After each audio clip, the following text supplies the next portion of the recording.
পবিত্র মাহে রমজান উপলক্ষে ফিলিস্তিনিদের স্মরণে মোয়াজ্জেম হোসেন ফাউন্ডেশনের উদ্যোগে চকবাজার গুলজার টাওয়ার মোড়ে রোজাদার ও সাধারণ পথচারীদের মাঝে ইফতার বিতরণ করা হয়।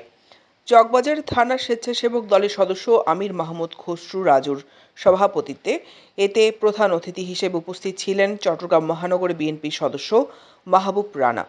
বিশেষ অতিথি হিসেবে উপস্থিত ছিলেন চকবাজার থানা ছাত্রদলের সাবেক প্রতিষ্ঠাতা সভাপতি নুরুল আলম শিপু।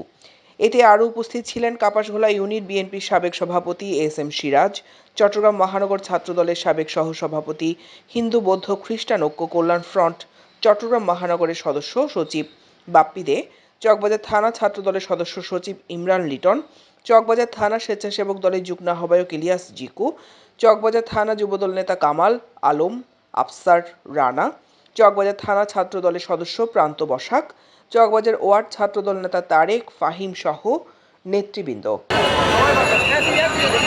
দৈনিক আজাদী নিউজ ডেস্ক।